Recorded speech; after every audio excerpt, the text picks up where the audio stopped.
Hey, hello everyone. I wish you all a very good morning, good afternoon, and a very good evening based on the time according to which you will be seeing this video. I also hope that you, along with your family members, are all fine and well, and I also request every one of you to please follow all the lockdown measures for your own benefit, and I think we'll be able to come out of it all safe and alive. Now, I just wanted to ask everyone one thing. Are you all working hard or are you all hardly working in this vacation or the extended vacation which you all have got? Today, I want to discuss a few things about history. And when we talk about history, rather the Indian history, the first thing that comes into mind is the British era or the period of the the period of the British when they were in India. And when we talk of this, the first chapter which we have in our book is the Revolt of the 1857. But starting with the Revolt of the 1857 will not be that beneficial for you if you all do not know the past history which led to the events which happened in 1857. So let us rewind a bit, and I hope you all like this video and also subscribe to my channel so as to get timely updates when newer videos are uploaded. Now, when we talk of the Mughal Empire, rather when we talk of Aurangzeb, we all know that some of his policies led to the decline of the Mughal Empire. Some policies such as the policies of the Deccan, and also we have the Mansabdari and the Jagirdari crisis. These led to the downfall of the Mughal Empire. But the Mughal Empire could still have been salvaged had a better ruler or a strong ruler sat on the throne of Delhi after the death of Aurangzeb. Such was a person who was Shah Alam. Shah Alam was the son of Aurangzeb who sat on the throne of Delhi after the death of Aurangzeb in 1707. But Shah Alam could not rule for long. Shah Alam could rule only for 5 years. After that, he died. After the fall of Shah Alam, or after the death of Shah Alam, the nobles of the Mughal court started plotting against each other in order to gain power and also in order to gain favor of the new Mughal emperor. While all of this was happening, we should keep in mind that it was long back during the time of Jahangir that the Britishers had first come to India, and the first Britisher who had come to India was Sir Thomas Roe. He came to Jahangir and Jahangir granted him a farman so as to allow the British East India Company to start trading from India. When we talk of the British East India Company, we should talk a bit about the trading routes. Here we have the overland trading route or the land trading route from India to the European countries. As you can see, I guess I do not have to point like Dora the Explorer asking you all, where is India? Everyone can see India is there with the cities mentioned over there. There is Delhi, Banaras, Dhaka, Kathmandu, Goa. There is Peshawar, Kabul, Herat, Tehran, Istanbul. This point, Istanbul over here, was the meeting point between the Asian and the European traders. The traders from India went via the land route from Istanbul to the European countries.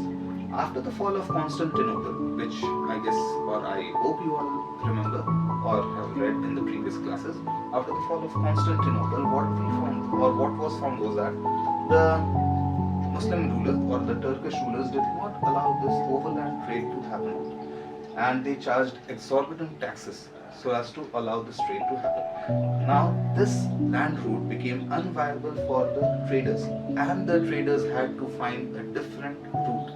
When we talk of a different route, this different route was found out by Vasco da Gama. As you all know, he travelled to India via the Cape of Good Hope.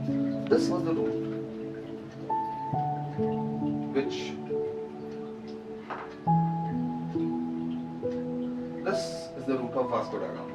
As you can see, here is India. This is African continent. Here is the Cape of Good Hope. Vasco da Gama travelled from Europe, from this Iberian Peninsula of Portugal. He travelled from this part via the Cape of Good Hope and into India. The sea route which I just showed to you was more advantageous than the land route. One of the most important advantages was that much more cargo or much more materials could be transported via ships rather than, or which was earlier possible through the land route.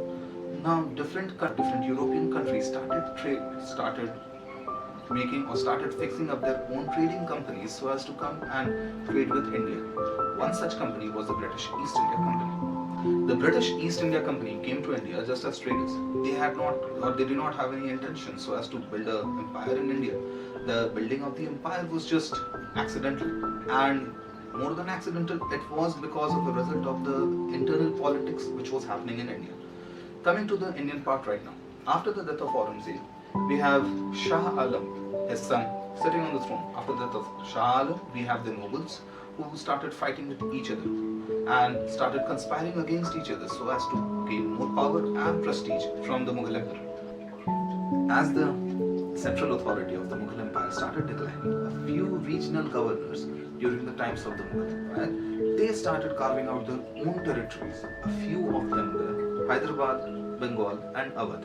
Bengal was set up by, or the kingdom of Bengal was set up by the then governor of Bengal, Murshid Quli Khan, and the headquarters of the Bengal province was in Murshidabad. Bengal, during the times of Murshid Quli Khan and his successor Ali Vardi Khan, experienced great amounts of success in fields of agriculture and also in the revenue collection, and Bengal was one of the richest province of that time's India. In the meantime, the British East India Company had got a farman or royal order from the Emperor Farrukh Shah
Battle of Plassey is important because the Battle of Plassey gave entry to the Britishers into the internal politics of India, and it gave the Britishers one thing which was most needed by the Britishers at that time. It is the huge amounts of revenues of Bengal. Bengal, as I had earlier told, Bengal was one of the richest provinces, and the Britishers now got access to the riches of Bengal. Also, the Britishers, after installing Mir Zafar on the throne, got the right to collect the taxes, or Diwani. The Diwani rights are the rights to collect taxes, and the Britishers were conferred by Mir Zafar to collect the taxes of Bengal. They were conferred the Diwani rights. After the Britishers started collecting the taxes of Bengal, they did not have to bring any other money or gold bullions from England so as to trade in India. What is it? Let me explain. The Britishers, when they came to India, they used to come in from England. The ships used to come in loaded with gold bullion. Bullions are nothing but bricks of gold, and they used to come to India with those gold bullions. They used to trade in India, take Indian goods, most importantly spices, cotton, textiles. They used to take these items and give us the bullion and take the Indian goods to Europe and sell them. But after the fall of Bengal, the Britishers now had the money which Bengal had, or they were the ones who were collecting the revenue of Bengal.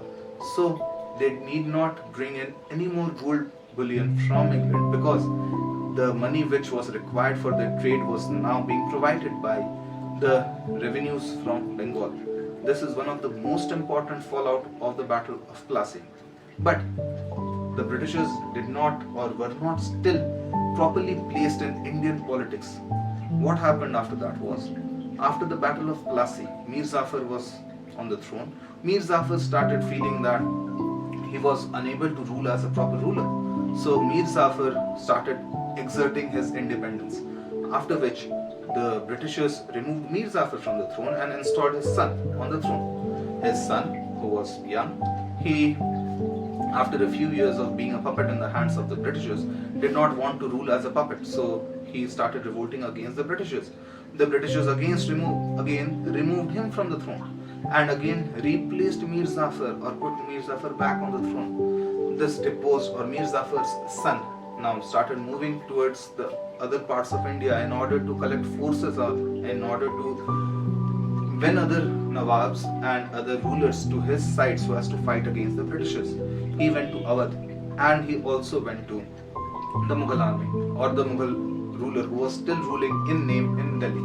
The Mughal ruler during that time was Shah Alam II. So Shah Alam II, Mir Zafar's son, and also the ruler of Awadh, the three combined armies, they together met in Buxar, and all the three together were determined in removing the Britishers from the throne. The combined armies of Mir Zafar's son, or that is the Bengal army, the army of Awadh, and also the army of the Mughal Emperor Shah Alam II, they met the British forces in Buxar, and the British forces, who were much more better organized and with superior quality weapons, were able to defeat the three armies of Shah Alam II, that is the Mughal, that is the army of Awadh, and also the army of Bengal in Buxar. It is said that the Battle of Buxar was much more important than the Battle of Plassey, because Battle of Plassey gave the Britishers a hold over Bengal, but the Battle of Buxar gave the Britishers, or it signaled the arrival of the Britishers in most of India, because after the defeat of the Mughals, it was regarded that the Britishers now had a control, or the Britishers had now access to nearly all of India. After the victory of the Britishers in Buxar, the Britishers now had access to nearly all of India, and thus started the rule of the Britishers. How the Britishers consolidated the rule in India, and what policies of the Britishers resulted in the Revolt of 1857 will be covered in the upcoming videos. So as to stay updated when those videos are being uploaded, please subscribe to this channel and also press that bell icon. And please do not forget to like this video. At the end, please stay safe, be safe, and keep your family members safe and stay happy. Thank you.